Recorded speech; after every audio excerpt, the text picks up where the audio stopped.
सुधारने के लिए अधिकांशतः बल का प्रयोग भी करना पड़ता है। आप सभी चैनल को सब्सक्राइब कर लीजिएगा। जो भी यूट्यूब पर देख रहे हैं चैनल को सब्सक्राइब कर लीजिए और शेयर कीजिएगा। जय श्री नारायण दोस्तों, मैं श्रेयस स्वागत करता हूं अपने YouTube channel reaction by Shreyas में। तो जैसा कि आप लोग जानते हैं, गुरुजी की लाइव प्रश्नोत्तरी होती है जिसमें लोग आते हैं और अपने प्रश्नों का उत्तर पाकर बहुत ज़्यादा प्रश्न होते हैं। ऐसे ही एक व्यक्ति बीच पंडाल में गुरुजी के पास आता है और वह कहता है, गुरुजी मैं एक जेलर हूँ, कैदी हूँ।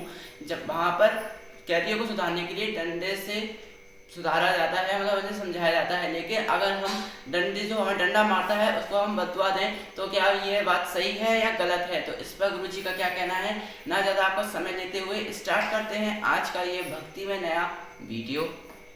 गुरुजी राधे राधे। राधे राधे। गुरुजी मेरा प्रश्न है कि हमारे धर्मशास्त्रों में कहा गया है कि व्यक्ति अपने कर्तव्य का निर्वहन करता है पूर्ण निष्ठा के साथ, तो ये माना जाए कि वो अपने धर्म का निर्वहन कर रहा है। ठीक है।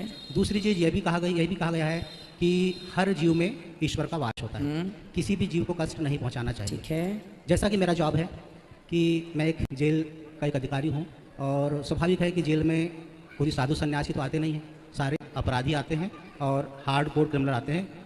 तो ऐसे अपराधियों को सुधारने के लिए अधिकांशतः बल का प्रयोग भी करना पड़ता है। कब? जब वो अनुशासनहीनता करें, व्यवस्था बिगाड़ें या आपसी में विवाद करें, तो बल का प्रयोग करते हैं तो स्वाभाविक है कि उनको कष्ट होगा, क्योंकि प्रवृत्ति है लड़ना झगड़ना अपराध करना। हाँ, उनके सुधार के लिए यदि हम उनके दंड का प्रयोग करते हैं, कोई बल दोष का प्रयोग नहीं करते हैं, तो क्या हम पाप कर्म कर कोई रहे हैं? दोष नहीं। कहीं ना कहीं उनके मन में हमारे प्रति द्वेष भावना, वो कुछ भी सोचें, पर जो आप कर रहे हैं वो आपका फर्ज है। एक्चुअली आप जेलर हैं और जेलर हैं तो जेल में आपने पिछली बार बताया था कि जेल में जितने कैदी हैं सबको ये भागवत सुनवाते हैं। ऐसे जेलर हैं, सबको कथा से जोड़ के सारे लोगों को एकादशी स्टार्ट करा दी इन्होंने।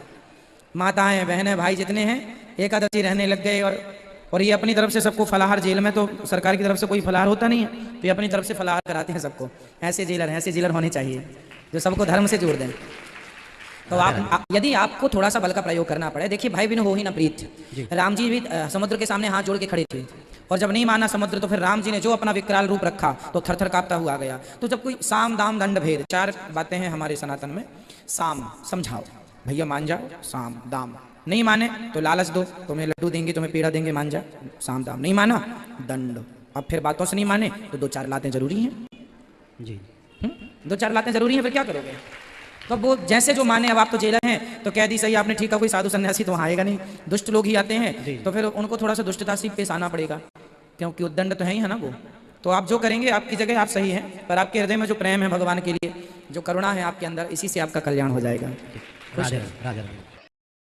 हाँ, तो कैसी लगी आपको आज की प्रश्नोत्तरी? देखा आपने इस व्यक्ति को बीच पंडाल में गुरुजी ने कितनी आसानी और प्रेम पूर्वक समझाया है, और आपको क्या समझ में आया है या आप इस पर क्या प्रश्न उठाते हैं ये आप मुझे कमेंट सेक्शन में बता सकते हैं। और मेरा ये वीडियो आप कहाँ से देख रहे हैं ये मुझे बताना ना भूलें। मिलता हूँ ऐसे दूसरे किसी भक्ति में नए वीडियो को लेकर, तब तक ये कमेंट सेक्शन में लिखना ये ना भूलें। जय श्रीमन नारायण।